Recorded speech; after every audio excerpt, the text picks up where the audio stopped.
Hey guys, what's up? Welcome back to, of course, your girl Cooking with Tammy. Upon request, I am back with some more quick and easy weeknight recipes. Today we're going to be making Mexican beef and rice casserole. OMG.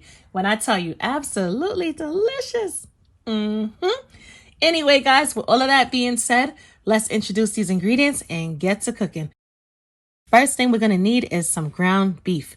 For this particular recipe, I'm going to be using sirloin ground beef only because it has a lesser fatty content. However, my recipes are not limited. If you want to use regular ground chuck, lean ground beef, 80% lean, 20% fat, ground turkey, pork, or chicken, definitely do so because guess what? Either way, the flavors are going to be absolutely phenomenal. We're going to need some garlic along with an onion, a can of corn, can of black beans, use whatever beans you prefer. We're also going to need a packet of taco seasoning, some chunky salsa, chicken broth, and rice. But not just any rice. We're going to be using 1 minute rice because this is a quick and easy recipe. If you don't have 1 minute rice, what you're going to do is you're going to pre-boil your rice. And during let's say the 15-minute mark, because parboiled rice typically takes about 20 minutes to cook. So what you're going to do is you're going to cook it down for about 10 to 12 minutes. Once you're done, you're going to strain it on off, and then you're going to incorporate it with our mix later on. We're also going to need some chicken broth and shredded cheese. For this particular recipe, I'll be using Mexican cheese. However, use whatever you prefer, whether it be mozzarella, Monterey Jack, and so forth. With all of that being said, let's get to cooking. First thing we're going to do is we're going to introduce a little drizzle of oil to this hot cast iron skillet, only because I'm using a lean cut of beef.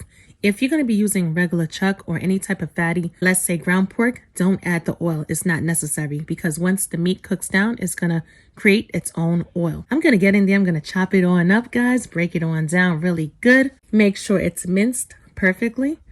And what we're doing here is we're just basically browning the meat. Since I'm cooking the meat on medium-high heat, this part right here should take about 3 minutes. Honestly, this cast iron skillet, guys, is hot and ready to go. I'm going to get in there some more, chop it on up, flip it on over, allow it to brown on every side.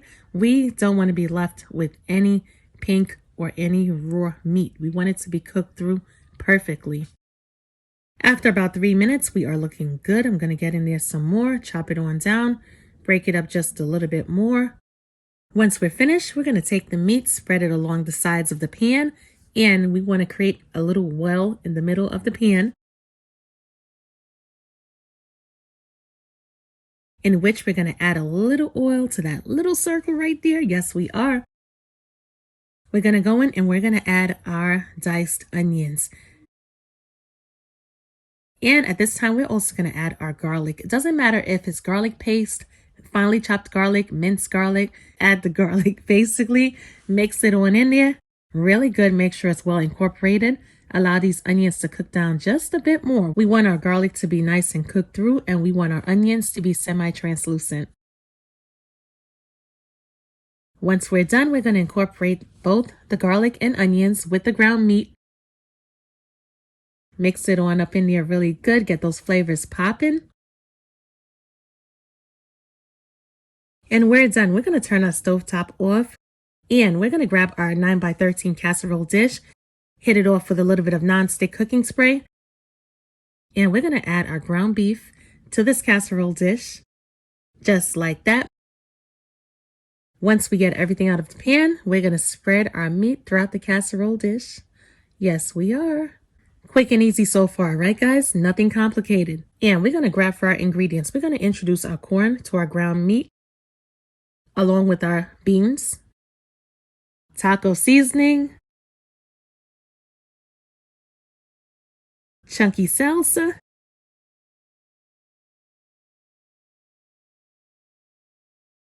and we're also going to add our rice. And we're also going to add half of our cheeses, not the entire thing, just half. It's almost like we're making a baked macaroni and cheese, right? We're going to get in there with our spatula and we're going to mix it all up. Make sure everything is incorporated really well. Now, here's the thing. From looking at it, you may say to yourself, but wait a minute, we're about to eat raw rice. Is that what's going on? No, we're not. We're not even done yet. And I get it. It might not look like anything just yet, but once we put everything together, I can guarantee you it's going to be not only eye-catching, but it's going to be mouth-watering delicious as well. So just stir it on up, get everything well combined. Spread it out evenly throughout the pan.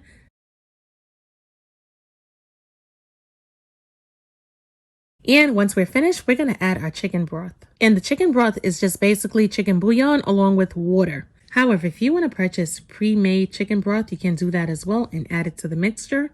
Make sure everything is incorporated really well.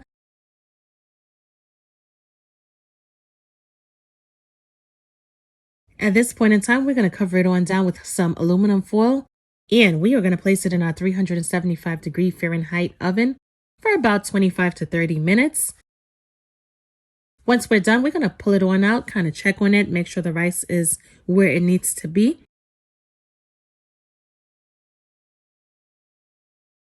And let's say everything is cooked through perfectly. We're going to add the remaining amount of cheese. Yes, we are. And this time around, we're not going to cover it down. We're just going to place it back into the oven and allow all of the cheese to become nice and melted. And since the oven is already nice and hot, this part right here should take an additional 5 minutes. After 5 minutes, we're going to pull it on out, and this is what we're going to have, guys. Dinner is served. Our Mexican beef and rice casserole is finished and ready to go. Look at that ultimate cheese pull, guys. Not to mention the flavors are definitely going to be on point. Absolutely delicious. Anybody could literally make this dish. It's not complicated at all. It's almost like a one-pot meal. Definitely give this recipe a try. Not only is it nice and cheesy and absolutely delicious, but it's definitely budget friendly as well. Even if you don't have all of the ingredients at home, which I know most of us probably do have these ingredients, but even if you don't have all of the ingredients at home, they're quick and easy to pull, and they're definitely budget friendly. Not to mention, this is something that the entire family can enjoy. With all of that being said, I'm your girl cooking with Tammy. Definitely give this recipe a try. Let me know what you think. I'm going to continue to hit you with those quick and easy, budget friendly weeknight dinners. And with all of that being said, I will definitely catch you guys in another video. Talk to you later. Bye, guys.